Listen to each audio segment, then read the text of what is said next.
When the world thinks of a Thai royal wife, it pictures Anna Leonowens and the King and I, the polished floors, the foreign governess teaching the children English. But Anna Leonowens was not a wife. She was a governess, and most of what she wrote was invented. The court that actually existed was something else entirely. It was a walled city of 3,000 women inside the Grand Palace in Bangkok. 60 acres of compound, governed by women, judged by women, policed by 400 armed female guards trained in muskets and pistols. No man was permitted to enter. No man, with one exception. One man held the key. That man had 153 royal wives, 77 surviving children, and 4 queens, all 4 of them his own half-sisters. He reigned for 42 years. His name was Chulalongkorn, and on a single morning in October 1910, all of it ended. In 1906, a 16-year-old girl entered that compound and was given by the king himself a gold bracelet shaped like 2 crossed nails. The next time anyone removed it from her wrist, she would have been dead for several hours, and the year would be 1983. The compound itself was laid down on the 6th of May, 1782, when the first king of the Chakri dynasty consecrated the ground for the new capital across the river from Thonburi. The architects who drew its inner walls did not invent the design. They copied it, room for room and gate for gate, from the inner compound of Ayutthaya, the older capital that had fallen to a Burmese army 15 years earlier and been burned to ash. The new walls totaled 1,900 meters and enclosed nearly 60 acres, an area of 218,000 square meters. Inside lived 3,000 women, a population larger than most provincial Thai towns of the period. The code that governed them was older than the city. The Kathmandian Ban, the palace maintenance law, traced its written articles to the 15th century. It specified who could speak to whom, which corridors were forbidden after sunset, what constituted unauthorized contact with a royal, what voices were permitted in which courtyards. The punishments listed in its margins range from confinement on reduced rations to execution by drowning in a velvet sack. The taboo extended into the flesh itself. Commoners were forbidden, on pain of death, to touch any member of the Siamese royal family, not for greeting, not for assistance, not even to save a life. The administration that enforced this code was entirely female. At its head sat the Athibod Phai Nai, the director of the inner court, a woman with judges, tax collectors, and market inspectors arranged in offices beneath her. Each queen ran her own household of 200 to 300 women, each household with its own internal hierarchy of cooks, seamstresses, treasury clerks, and disciplinarians. The Guard Regiment, called the Krom Klon, had been founded in 1688 during the Ayutthaya period. 400 armed female guards, organized in 4 companies of 100, trained in muskets and pistols and ceremonial halberds. They were recruited at 13, retired at 25. Their commander bore the title Maying Tapan, Great Mother of War, and answered to the king and to no one else. Westerners who glimpsed them through the gates called them the Palace Amazons. The phrase missed the point. Inside the walls stood markets, schools, courts of law, 2-story shophouse residences, artificial lakes with stone embankments, ornamental orchards, and pavilions for music. The British physician Malcolm Smith, who served Queen Savang Vedana after Chulalongkorn's death and entered the compound under medical exception, described it in his memoir with deliberate flatness. A town complete in itself, a town of women, controlled by women, with its own government, its own institutions, its own laws and law courts. Even today, though no royalty resides there, the inner court remains completely closed to the public. The walls still stand. The gates still close. The women inside those gates were ranked according to a system of 9 tiers, and the placement of any individual woman in that hierarchy determined the rest of her natural life. At the apex sat the supreme queen, Somdet Phra Akra Mahesi. Beneath her, the queen mother of the crown prince. Beneath her, the royal queens, half-sisters of the king, elevated to full queen status by ceremony. Beneath them, a unique 5th-tier title, Phra Chaya, Princess Consort, a rank created during the entire 42-year reign for exactly one woman. Beneath that, the high secondary consorts, the prasanom ik. Then the Chow Chom Manda, the consort mothers, women who had borne the king a child. Then the Chow Chom, consorts who had not. Then the ladies-in-waiting. Then the servants and slaves. The arithmetic of these ranks was not ornamental. A child born to a queen became Chow, full royal, eligible for foreign education and the throne. A child born to a Chow Chom Manda became Pra-ong, half-royal, eligible for a provincial governorship but not the crown. The mother's rank determined the child's lifetime. The child's lifetime determined which lineage held Siam. Women entered the compound by 3 routes. Some were given as a gift from a noble family seeking favor at court. Some were the daughters of officials whose position required, by unspoken obligation, the offering of a daughter to the palace. Some were the subjects of political marriages negotiated to bind a distant province or a foreign court to Bangkok. Most entered between the ages of 12 and 16. None entered voluntarily in any meaningful sense of the word, and none left except in death, or after widowhood, and transfer to another royal residence. A Chow Chom who delivered a son became a Chow Chom Manda overnight. Her allowance increased, her quarters were upgraded, her name was rewritten in the household register. Childlessness fixed your rank for life. Some women lived inside those walls for 60 years and died at the rank they had entered with. The man at the center of all of it was Chulalongkorn, 5th king of the Chakri dynasty, who reigned from 1868 until 1910. By the time of his death, he had taken 153 royal wives. 77 children survived to adulthood, 32 sons and 45 daughters. He had 4 queens. All 4 were his own half-sisters. 3 of the 4, Sunanda Kumariratana, Savang Vadhana, and Salvabab Pongsri, shared the same mother, Princess Consort Piam Sucharitakul. The 4th queen, Sukamala Marasri, had a different mother but the same father. The half-sister marriages were not, in the cold language of state policy, a matter of preference. They were defensive architecture. Marriage to a half-sister preserved the purity of the royal bloodline at its most concentrated point. It also blocked the powerful Bunag clan from supplying a queen, and through her, a future king. The Bunags were a Persian-descended aristocratic dynasty that had effectively ruled Siam through chief minister positions for more than a century, and they had served as regent during Chulalongkorn's own minority from 1868 to 1873. By marrying his sisters, Chulalongkorn ensured that no Bunag daughter could ever sit on the throne as mother of a king. The 153 women did not all enter at once. They entered over 42 years, in waves, as the king's tastes changed, as political marriages were arranged with northern principalities and southern sultanates, as families pressed gifts of daughters on the throne in exchange for governorships and military commissions. The 77 children filled the palaces with princes and princesses who would eventually run the modernization of Siam, the army, the navy, the legal codes, the railways, the universities, the postal service, the silver-backed currency. The inner court was not only a domestic institution, it was a workshop for the future state. On the 31st of May, 1880, the institution lost its first queen in the most ordinary way imaginable. Queen Sunanda Kumari Ratana was 19 years old and 5 months pregnant. She was traveling on the Chao Phraya River with her toddler daughter, Princess Kanna-born Bejaratana, 1 year and 9 months old, to meet the king at the summer palace at Bang Pa Inn. The steam yacht Pan Marut was towing the royal barge. Near a bend at Pak Kret in Nonthaburi province, a second steam launch named Sorawan collided with the towed barge. The barge capsized. The queen, her toddler, the unborn child, and the heavy silk curtains of the barge went into the water together. Neither the queen nor the princess could swim. The silk curtains entangled them, and the palace law made physical contact with the royal by a commoner a capital offense. The taboo extended into the river. A commoner did not touch a queen.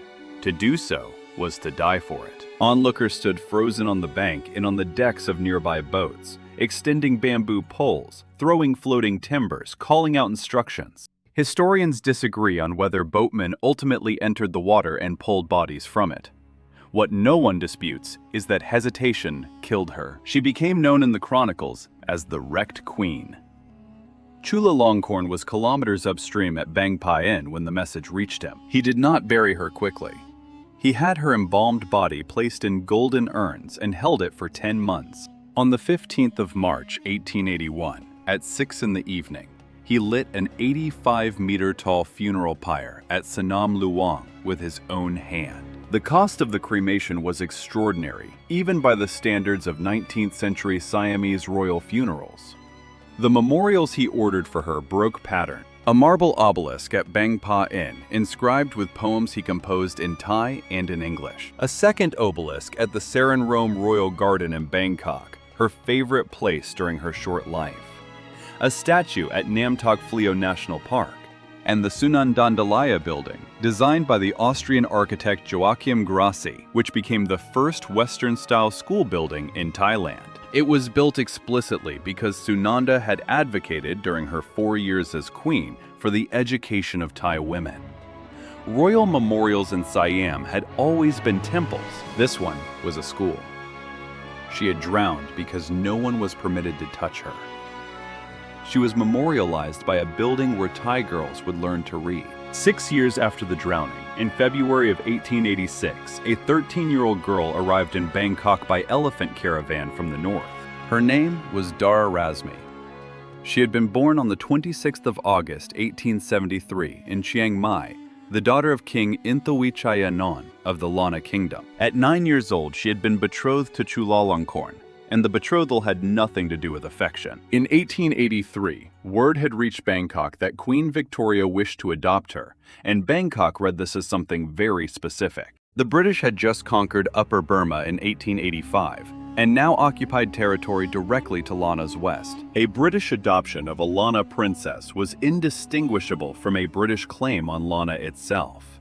Chulalongkorn dispatched his half-brother, Prince Pichit, to negotiate a marriage instead. She arrived into a court that did not want her. The Central Thai consorts called her the Lao Lady. They said she smelled of fermented fish.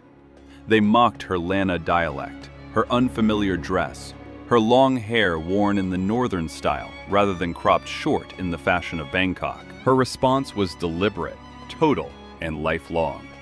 She kept her dress. She kept her hair. She kept her dialect. She kept her household. Lana ladies-in-waiting, Lana musicians, Lana cooks, and she refused to assimilate.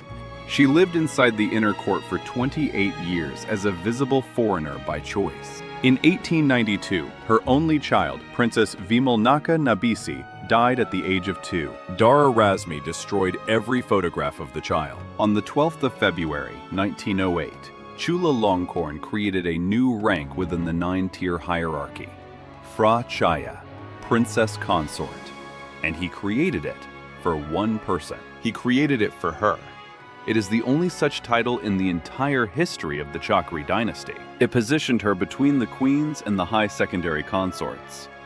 It acknowledged in the formal grammar of the registry that she was not a Thai consort. She was the daughter of a sovereign. Her father had been a king. After Chulalongkorn's death, she stayed in Bangkok only as long as protocol required. On the 22nd of January 1914, she went home to Chiang Mai. The new king built her a palace called Dara Pirom outside the city. She ran a silk-weaving revival, trained Lana dancers, patronized Buddhism, imported European roses and hybridized them in her own gardens until she produced a tall pink rose she named Chulalongkorn, after the man she had been sent south at 13 to marry. She died of lung disease on the 9th of December 1933, aged 60. Her ashes rest at Wat Suan Dok in a white chetty. While Dara Razmi was learning to survive inside the compound, another sister queen was learning to govern an empire. Queen Sao Vaba Phong Sri had been born on the 1st of January 1864. She was the full sister of the drowned Queen Sunanda, the full sister of the long-lived Queen Savang Vadana. She married her half-brother at 15, bore him 9 children over 16 years, and produced 2 future kings, Rama VI, Vajiravud, and Rama VII, Prajadipok. On the 21st of March, 1897, Chulalongkorn appointed her regent of Siam with the full powers of an absolute monarch and boarded a steamer for Europe. He was the first Asian monarch to make an official tour of the European capitals. He met Queen Victoria, met Tsar Nicholas II, visited Berlin, Paris, Vienna, St. Petersburg. He was gone for 253 days, from the 7th of April to the 16th of December, 1897. During those 253 days, the Kingdom of Siam was run by a woman. She did not regard the regency as a holding pattern. She founded Regini Girls' School in 1904, the first school of its kind in the country. She championed Western-style midwifery training at Siri Raj Hospital and cut maternal death rates across Bangkok within a generation. She founded what became the Queen Salvaba Memorial Institute, which still produces snake antivenom. Thailand has 70 species of venomous snakes. The antivenom her institute developed has saved more lives than any single act of charity in modern Thai history. When her husband returned from Europe, he did not quietly retire her regency. He elevated her with a new title, longer than any title given to a queen consort in the dynasty before her. Somdet pra nang chao sawa pa fongsi praborom marachininat. The crucial syllable was the last one, Rashininat, not Rashini. Queen, not queen consort. The grammar acknowledged that what had happened for 253 days had not been ceremonial. She remained in a high political role until her death 22 years later, on the 20th of October, 1919, of colorectal cancer at age 55. Her bloodline continued down to King Bhumibol Adulyadej, Rama IX, who reigned from 1946 to 2016, her great-great-grandson by direct descent. To counter Western criticisms of the king's practice of polygyny, she had been positioned by the court as the most prominent female figure of the reign. She did the rest herself. Behind the queen stood the family the king could not refuse. The Buneg clan was of Mon-Persian descent. It had been influential during the late Ayutthaya kingdom and dominant during the early Ratanakosin period. It had supplied chief ministers to the Siamese throne for more than 100 years and had served as regent during Chulalongkorn's own minority. 15 of the 153 consorts came from the Bunag clan. 7 were daughters of one man, the governor of Phetchaburi. 5 sisters by the same mother became known inside the inner court as the O clique because every one of their names began with the same Thai letter, They photographed each other. They cooked together. They controlled access to information moving in and out of the inner court for decades. The most senior of them, Chow Kun Pra Prara Wong, born Pon Bunak, was elevated to the highest rank ever given to a non-royal consort in the entire Chakri dynasty. The power of the Bunag consorts did not come from their husband. It came from what they had produced for him.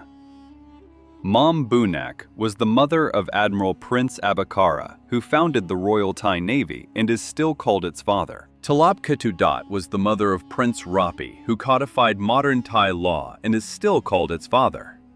The Navy, the law, the 2 pillars of a modern state, built by sons of Bunag women. The decline of the family was inseparable from the decline of the system. The Bunag clan's political, social, and economic position underwent what historians of Siam have called a cultural paradigm shift during the reigns of Rama VI and Rama VII. The dissolution of the Senate with the 1951 changing government marked, in the words of one Thai chronicler, the end of the old nobility. The family that had once supplied 15 consorts and effectively ruled Siam through chief minister positions for over a century saw its power evaporate, along with the polygamous system that had made its presence at court possible. Some of those Bunag women left behind a different kind of record. Chulalongkorn was an enthusiastic amateur photographer, and he gave cameras to the women of his court. Photography was practiced by a number of his concubines and female children, a fact that almost no general history of 19th century Asia acknowledges. Chow Chom Bunag, one of the 153, descendant of the family that had been prominent in Siamese politics since the 16th century, became one of the first known female photographers in the history of Siam.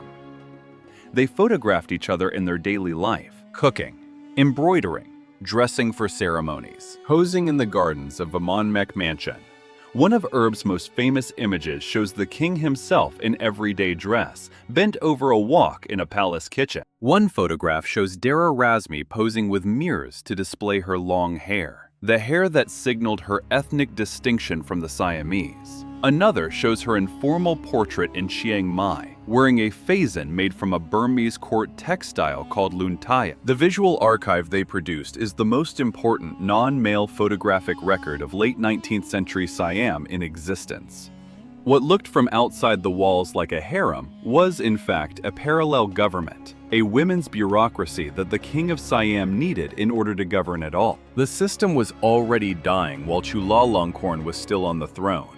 In the 1890s, as he centralized Bangkok's control over peripheral territories through administrative reforms, the need for political marital alliances was effectively eliminated. Territories were redefined by map drawing rather than marriage pacts. The consort's political function, binding noble families and provincial elites to the throne, had been replaced by modern bureaucracy. The king himself initiated pension provisions for his concubines in 1906, 4 years before his death. The arrangement suggests that he had already anticipated what would happen to the women when he was gone. The cultural pressure was rising at the same time. In the 1910s and 1920s, the growing Thai middle class viewed elite polygyny as reflecting, in the phrases of the period, the abuses of officialdom and the backwardness of the state. Thai writers of this period mirrored Western critiques and castigated elite polygynous men as living idle, licentious existences. The debate moved from elite circles into the popular press. Women's groups demanded monogamy in 1924. The successor king was a complicated case. Vajiravud, Rama VI, was educated at Sandhurst in Christchurch, Oxford, the first Siamese monarch to grow up in Europe. He was outspoken in his criticism of polygyny, denounced polygamy and social immorality on every appropriate occasion, and let it be known publicly that men who lived by what he called the low animal traditions would not enjoy royal favor. He nevertheless took 3 more consorts in a late attempt to produce a male heir. The system failed him. His only child was a daughter born on his deathbed, who died within a day of his own death. By every account that survives, he was exclusively interested in men. His inner circle of male favorites, the Nani, numbered around 50. The royal harem became obsolete in the 6th reign as a result of growing public criticism of polygamy combined with the king's own sexual inclinations. He had no interest in maintaining a polygamous court. The inner court population of 3,000 began draining the day his father died, and it kept draining for 15 years. The throne passed next to Prajadeepak, Rama VII, the 33rd son of Chulalongkorn, the youngest. He had been educated at Eton, at the Royal Military Academy at Woolwich, and at the École Supérieure de Guerre in France. In 1918, he married his first cousin, Princess Rambai Barney. He took no other wife, ever. He was the first Chakri monarch to occupy the throne with one wife and only one.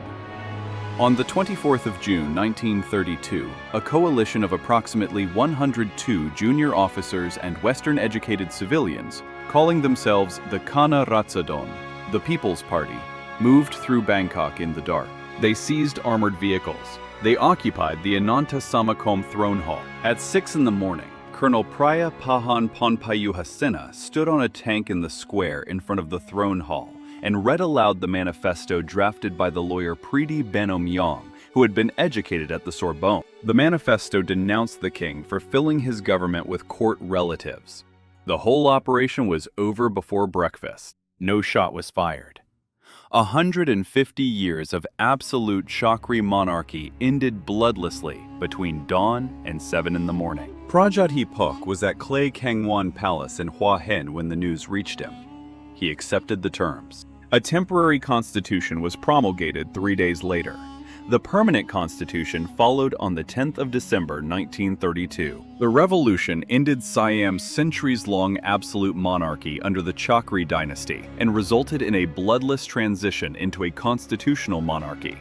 On the 2nd of March 1935, from a country house in Cranley, Surrey, England, Prajadeepak renounced the throne. He wrote that he was willing to relinquish the power that had previously belonged to him to the people in general, but that he refused to cede all his powers to anyone or any group. He remains to this day the only Siamese monarch of the Chakri dynasty to abdicate.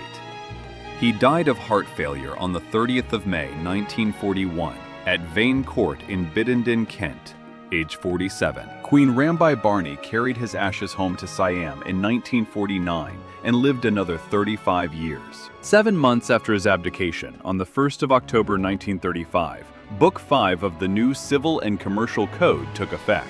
It made monogamy the only legal form of marriage in Siam. It abolished the 3 traditional categories of wife that had governed the country since the Ayutthaya period: the principal wife, the minor wife, and the slave wife. It required all marriages to be registered with the state. The law did not ban polygamy outright. It simply made it legally unrecognizable. A man could still keep multiple wives, but only the first wife had property rights. But only the first wife's children were automatically legitimate. Offspring of lesser wives could only be legally recognized if the father opted to do so. The other wives existed in a legal void, present but invisible. Existing polygamous marriages contracted before that date were grandfathered, which was the only reason Chulalongkorn's surviving consorts could keep their titles and stipends. Royal polygyny was not mentioned in the law, perhaps because prior kings had already become monogamous, perhaps because there was no king on the throne in that moment. The historian Tamara Luce called this the imperialism of monogamy. Siam codified Western-style family law not because Siamese women had demanded it, but because Western diplomats had. The unequal treaties dating to the 1855 Bowring Treaty had imposed extraterritorial jurisdiction on Siam on the grounds that Siamese family law was insufficiently civilized to apply to European citizens living there. To get rid of those treaties, Siam had to look like Europe. Looking like Europe meant one man, one wife. The price of being treated as a modern country was the end of the consort system. After the 1932 revolution, the ladies of the court were permitted for the first time in 150 years to reside outside the royal palaces. There was no more obligation to maintain so many ladies-in-waiting in the inner compound. This was the end of holding ladies in the court, the end of the learning center for noble women of the Ratnakosin era. Where once 3,000 women had filled the inner court, by the post-1932 period, it was reduced to a small handful with a few servants beneath them. The 4 queens ended their lives in 4 different ways.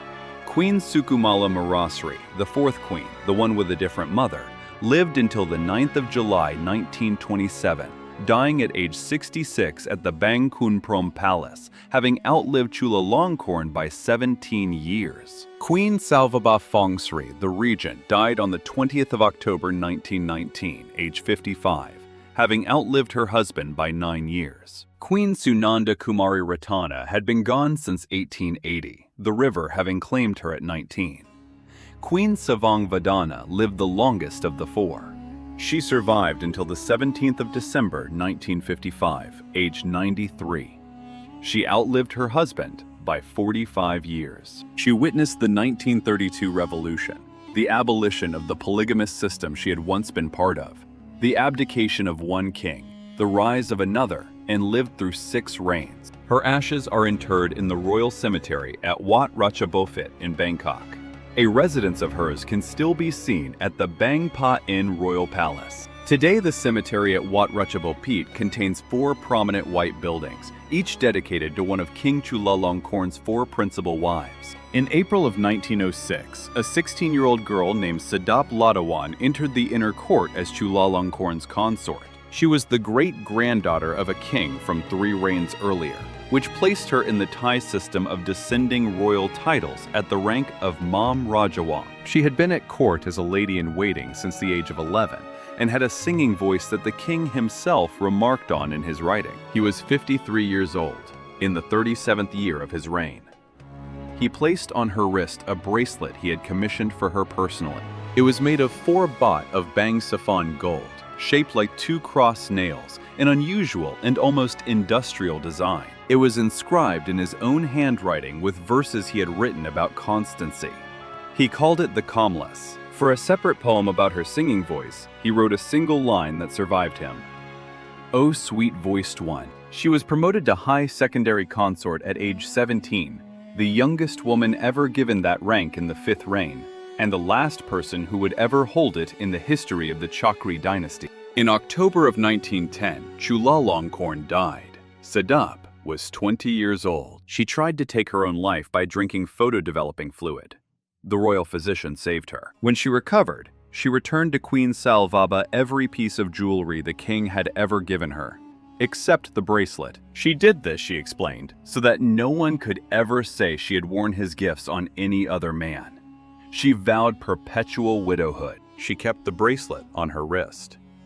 In 1932, the year of the revolution, she moved from the palace to a monastery. She built a 3-story residence on the grounds of Wat Sao Bangsai in Chonburi province and kept the Buddhist 8 precepts there for more than 50 years. In her old age, King Bhumibol invited her back to live within the Grand Palace itself, and she returned. She gave oral history interviews to Chulalongkorn University in 1982. Aged 92. She pounded Thai chili paste by hand when Princess Sirindorn came to visit her. The bracelet was still on her wrist. She died at Siriraj Hospital on the 3rd of June, 1983, aged 93. She had worn the bracelet for 77 years. She had outlived her husband by 73 years. She had outlived the absolute monarchy itself by 51 years. She had lived through 5 reigns, Rama V through Rama IX. Her grandniece removed the bracelet from her wrist after her death and presented it to Queen Sirikit. It was now on permanent display at Vimanmek Mansion in Bangkok, the world's largest golden teakwood building, constructed by Chulalongkorn in 1900 and closed to the public since 2016, awaiting restoration. 153 women. 3,000 inside the walls, 1 bracelet behind glass, and only the bracelet has been allowed to survive. An institution founded in 1782, operational for 153 years, made legally impossible in a single afternoon's vote. The institution is gone. The bracelet is not. What one man did with a system this size, and what happened to all of those women when he died at 2:45 in the morning on the 23rd of October, 1910, is the story of how an institution survived for 153 years and was made legally impossible in a single afternoon. The women are gone. The walls still stand, and somewhere behind glass, a bracelet waits.